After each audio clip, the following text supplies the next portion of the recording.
Bonjour à vous, je m'appelle Marie-Josée Bergeron, artiste visuelle spécialiste en peinture acrylique et en technique mixte. Cette capsule est la partie numéro 2 de découvrir les transferts d'images multiples sur texture.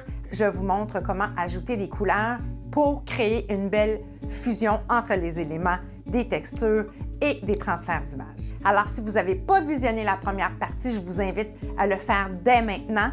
Tous les transferts d'images sont bien nettoyés et maintenant, attaquons la couleur. Et je vais tenter de fusionner les éléments entre eux ainsi que les textures pour créer vraiment une harmonie. Et j'avais quelques couleurs du fond de ma toile.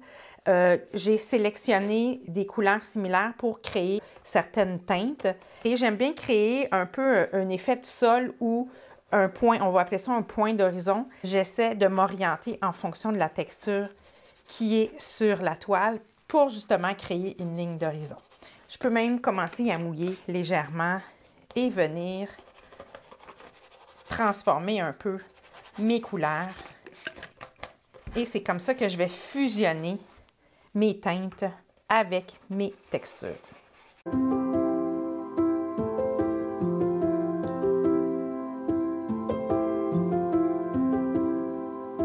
La portion couleur est parfois plus rapide à réaliser que les transferts d'images ainsi que les textures.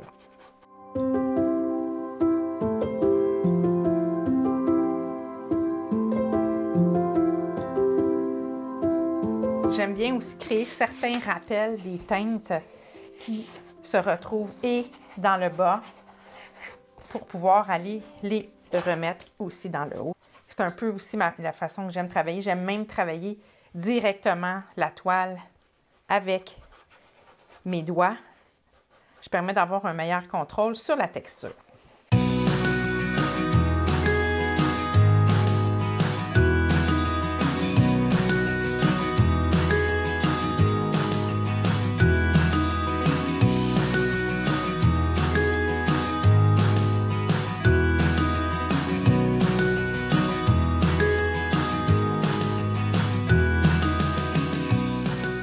Alors, comme vous voyez, ici, je viens chercher un peu le prolongement des tiges des fleurs du transfert d'image et il y avait aussi des textures qui faisaient office de ces tiges. Lorsque j'ai fait mon transfert d'image, je me suis organisée pour que ces plis qui étaient déjà dans ma texture puissent rejoindre mes transferts mi-fleurs.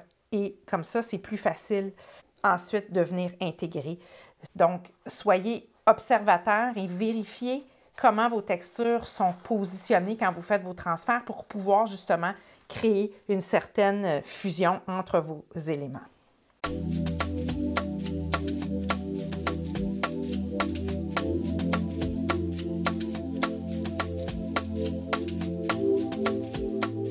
J'aime beaucoup aussi aller chercher le dessus des textures, donc la portion la plus surélevée, et de venir travailler en frottis comme ça. Ça me permet de jouer avec les volumes des textures et ça fait très, très joli.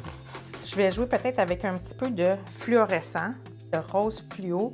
Je vais en mettre en parcimonie. Je ne veux pas en mettre partout. Je veux créer simplement un accent de cette couleur. Et vous allez voir, je vais travailler un peu plus tard avec des crayons feutres.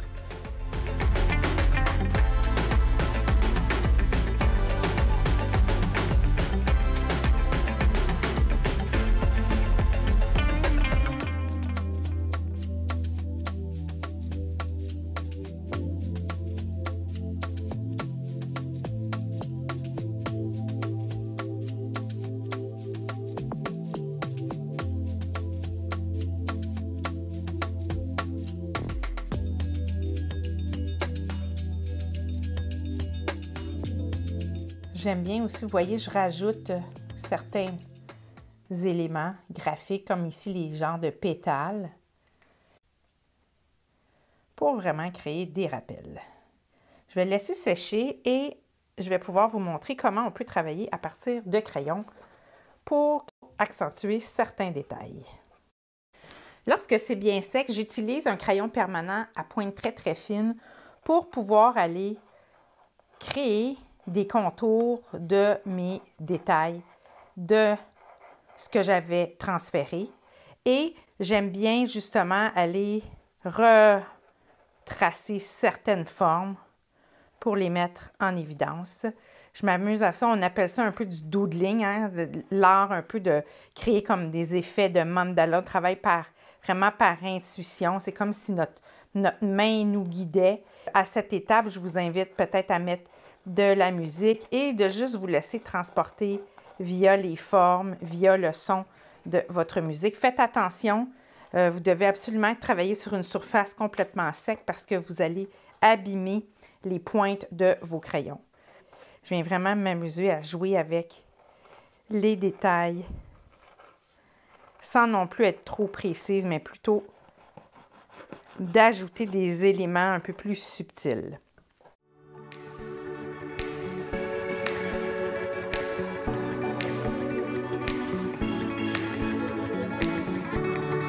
Une autre chose qui est bien possible de faire, c'est d'ajouter quelques couleurs au crayon feutre. J'utilise des crayons permanents à base d'encre à base d'alcool et ça vient vraiment créer des effets un peu plus graphiques. C'est à tester, à essayer. Il y a possibilité, comme je vous montre, de mélanger diverses matières, divers médiums pour créer vraiment une belle technique mixte, pour créer une œuvre qui est vraiment combinée entre les différentes matières.